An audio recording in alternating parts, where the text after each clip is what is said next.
দেখো আজ আমরা শিখতে যাচ্ছি পাস্ট পারফেক্ট টেন্স।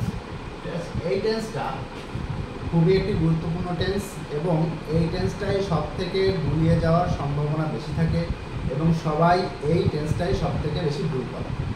এর কারণ হচ্ছে এই টেন্সে দুটো টেন্স ব্যবহৃত হয়। দেখবে পাস্ট পারফেক্ট টেন্স এই টেন্সটাও ব্যবহৃত হয়, আবার পাস্ট ইনডেফিনিট টেন্স এই টেন্সটিও ব্যবহৃত হয়। আচ্ছা, এবার এই দুটো টেন্স কীভাবে বাক্যে আমরা ব্যবহার করব এই টেকনিকটাই আমাদের এখন শেখার সময়। দেখো তাহলে আমরা কীভাবে ব্যবহার করব, আগে প্রথমে আমাদের বুঝতে হবে এই টেন্সে কী দেখে আমরা বুঝবো যে এই টেন্সে পড়েছি। প্রথমে আমরা সেইটা বুঝবো। তাহলে কি দেখে বুঝবো? দেখো আগে আমরা সংজ্ঞাটা একটু দেখি। অতীতকালে দুটি কাজের মধ্যে, মানে অতীতকালে দুটি কাজ হবে, তার মধ্যে কী হবে? যে কাজটি আগে বা পূর্বে, আগে আর পূর্বে একই কথা, হয়েছে, অর্থাৎ যে কাজটি আগে বা পূর্বে হয়েছে সেটি হচ্ছে পাস্ট পারফেক্ট টেন্সে করবো আমরা।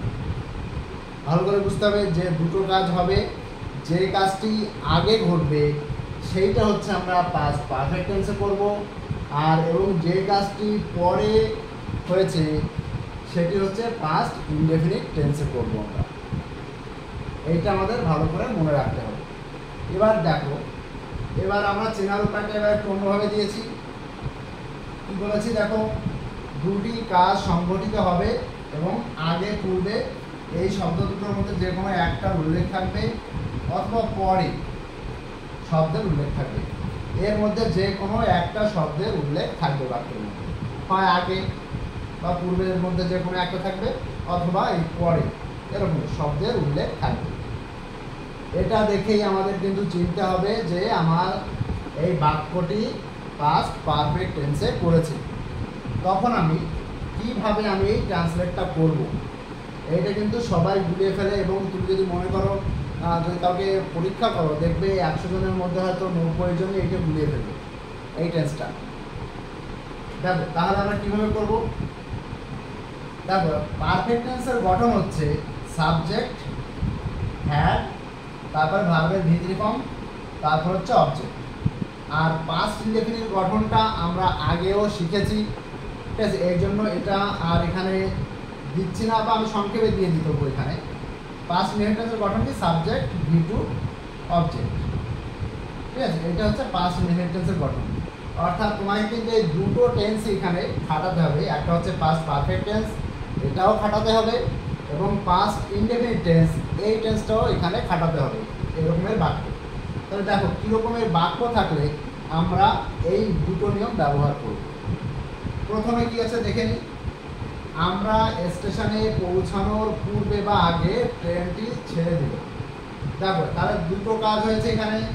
একটা হয়েছে স্টেশন পৌঁছানোর পূর্বে, আর একটা হচ্ছে ট্রেনটি ছেড়ে দিল। মনে করো আগে বা পূর্বে কথাটা মাঝখানে আছে, এখানে পরে কথাটা মাঝখানে আছে। এর আগে একটা আইডিয়া, পরে একটা আইডিয়া। এবার আমি দেখব এই দুটো কাজের মধ্যে কোন কাজটি আগে হয়েছে। ভালো করে লক্ষ্য করো। তার মানে কি? দেখো আগে কথা আছে, তার মানে আগে ট্রেনটি ছেড়ে দিল। তাহলে আমি কি করব? এইটা আমি পাস্ট পারফেক্ট টেন্সে করব এই পার্ট, ঠিক আছে? এই পার্টটি পাস্ট।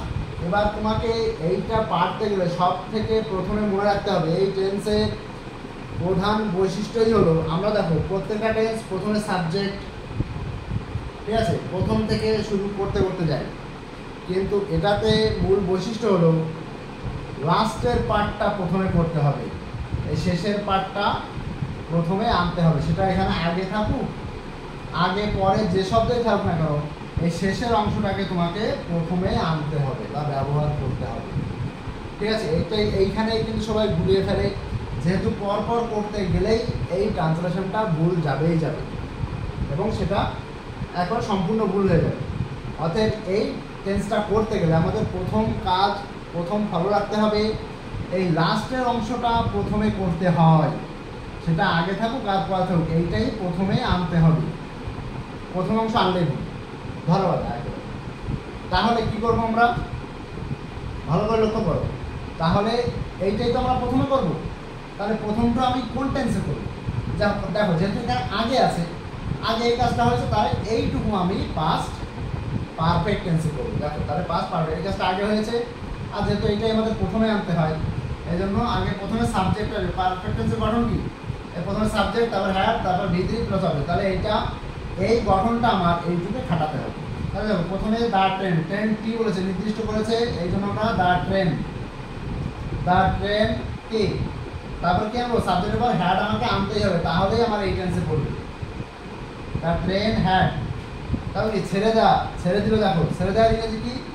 লিভ মানে হচ্ছে ছেড়ে দেওয়া। তাহলে লিভের পাস্ট ফর্ম বা ভিতরি ফর্ম দেখো, লিভ থেকে LEAVE, লিভ, লিভ থেকে LEFT হয়, লেফট, আবার LEFT, লেফট। পাস্ট ফর্ম আর পাস্ট পার্টিসিপল ফর্ম মানে একই, দুটো একই। তাহলে the train had left, LEFT, the train had left. আর কিছুই এখানে দিল মানে কিন্তু এটার মধ্যে চলে গেল, লেফট মানে ছেড়ে দেওয়া, ঠিক আছে? তাহলে যখনই আমি এখানে লেফট দিলাম তার মানে ছেড়ে দিল, পাস্ট ফর্ম সেটাই বোঝাবে। তাহলে দ্য ট্রেন হ্যাড লেফট, অর্থাৎ এইটুকের কিন্তু ইংলিশ আমাদের হয়ে গেল, ঠিক আছে? এবার আমরা কি করবো? তাহলে এই পার্টটার ইংরেজি হয়ে গেল। এবার আমরা আগে বা পরে যে কথাটা এখানে দেওয়া আছে সেই শব্দটার ইংরেজি লিখব। তাহলে এখানে আগে, আগের ইংরেজি হচ্ছে বিফোর, বিফোর মানে হচ্ছে আগে বা পূর্বে, বিফোর। এবার তাহলে আমার পড়ে থাকলো কোন অংশটা?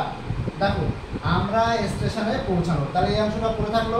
তাহলে এই অংশটা আমি কোন টেন্সে করবো? এবার এইটুকু করবো। দেখো যেহেতু আমরা পাস্ট পারফেক্ট টেন্স ব্যবহার করে ফেলেছি, তাহলে আমার এটা আমার বাধ্যতামূলক আমরা পাস্ট ইনডেফিনিট টেন্সে করতে হবে, কারণ এই কাজটা পরে হয়েছে। এভাবে মনে রাখতে পারবো, ঠিক আছে? তাহলে পাস্ট ইনডেফিনিট টেন্সের গঠন কি? তার মানে এইটুকু আমি পাস্ট ইনডেফিনিট টেন্সের গঠনে করবো। তার মানে আমরা, তার মানে সাবজেক্ট, ইনডেফিনিট টেন্স গঠন কি? এই যে গঠন, তারপর প্রথমে সাবজেক্ট আনবো, তারপর V2 আনবো। V2 মানে কি? পৌঁছানো।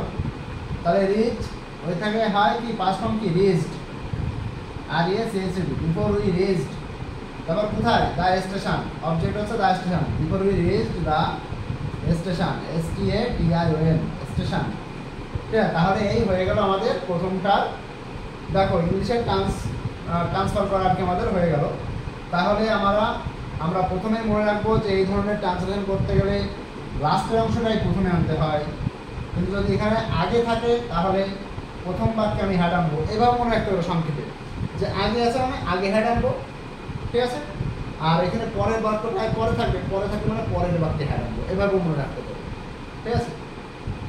দেখো তাহলে তোমরা এবার পরেরটা কি করছি? দেখো একই ট্রান্সলেশন, শুধুমাত্র আমি আগের জায়গা পরে কথাটা লিখেছি, তাইতে কীভাবে ঘুরে যায় ট্রান্সলেশনটা সেটা দেখো। তাহলে কি করবো? দেখো একই কথা কিন্তু শুধুমাত্র এখানে পরের কথাটা চেঞ্জ করেছি। পরের কথা চেঞ্জ করলে আমরা কি জানি? আমি তো প্রথমে জানি যে আমি এই লাস্টের অংশটাই করব, এটাই প্রথমে করব। এবার যেহেতু কি আছে? পরে আছে, দেখো যে কাজটা পরে হয়, তার মানে এই কাজটা পরে হয়েছে, এই কাজটা আমার কি পরে করেছি। তাহলে পরে করলে কোন টেন্স হবে? যেটা পরে হয়েছে সেটি পাস্ট ইনডেফিনিট। তাহলে এবার হচ্ছে এই অংশটা পাস্ট ইনডেফিনিট টেন্সে, পরে কথা থাকলে এই অংশটা আমি পাস্ট ইনডেফিনিট টেন্সে করব। তাহলে কি হবে? দ্য ট্রেন, তারপরে কি হবে? লিভ থেকে লেফট হয়ে যাবে। এবার কিন্তু হ্যাড আনবো না, কারণ direct past tense, past indefinite tense, সেজন্য দ্য ট্রেন লেফট, ট্রেনটি ছেড়ে দিল, হয়ে গেল এইটুকুর উত্তর। এবার হচ্ছে পরে, আফটার মানে হচ্ছে পরে, আফটার, আফটার কি? আমরা স্টেশনে পৌঁছানো, তাহলে কি স্টেশনে পৌঁছানো, তাহলে এইটা আমরা পাস্ট ইনডেফিনিট টেন্সে করে ফেলেছি, তাহলে এই অংশটা হবে এবার পাস্ট পারফেক্ট টেন্সে। তাহলে উই পারফেক্ট টেন্সে করলে কি হবে? উই, তারপরে হ্যাড আসবে, উই হ্যাড, তারপরে ভিজিটিভ ফর্ম রিচড, REACHED, রিচড, কোথায়? The station, STATION, before we reached the station. এই তাহলে এইভাবে আমাদের করতে হবে এই ধরনের ট্রান্সলেশন, ঠিক আছে? তাহলে এইটা করতে গেলে কিন্তু আমাদের প্রথম যেটা মনে রাখতে হবে, আগে আর পরে এই কথাটা খেয়াল রাখতে হবে, এবং কিভাবে আমাদের লাস্টেরটাই আমাদের প্রথমে করতে হবে। সে আগে থাকুক আর পরে থাকুক, যাই থাকুক না কেন, লাস্টের অংশটা প্রথমে করতে হবে। এবার কোন কাজটা আগে, এটা যদি আগে হয় অংশটা, তাহলে এটা প্রথমে হ্যাড ব্যবহার করব। আর এটা দেখো পরে হয়েছে, এই জন্য পরের বাক্যে হ্যাড, এভাবে মনে রাখতে পারো যে আগে আছে তার মানে আগের বাক্যে হ্যাড করবো, পরেরটাই হ্যাড হবে না। পরে আছে মানে পরের বাক্যে হ্যাড করবো, তার মানে প্রথম বাক্যটাই হ্যাড হবে না, মানে এটা পাস্ট ইনডেফিনিট টেন্সে করবো। এভাবেও বুঝেও করতে পারো, বিভিন্নভাবে মনে রাখা যায়। একটু শুধু নিজে ভালো করে বুঝে নিয়ে তারপরে শুধু এটা করতে হবে। ভালো করে ঠান্ডা মাথায় যখন করবে, ঠান্ডা মাথায় শব্দগুলো ভালো করে বুঝবে, কোনটা কি বলেছি, কোনটা কি করতে হবে, এটা বুঝে নিয়ে তারপরে এইভাবে চেঞ্জ করলে দেখবে এই ধরনের ট্রান্সলেশনে তোমার আর আটকাবে না। ঠিক আছে? ও আচ্ছা, এখানে 10টি হয়েছে, এখানে 20টি। ঠিক আছে, 20টি ছেড়ে দিবে। এই ঠিক আছে, তাহলে এই টেন্সটা এ পর্যন্তই থাকবে। যদি কারো কোথাও কোনো অসুবিধা হয় তাহলে কমেন্ট করে অবশ্যই জানাবে, আমি সেগুলো সলভ করে দেবো।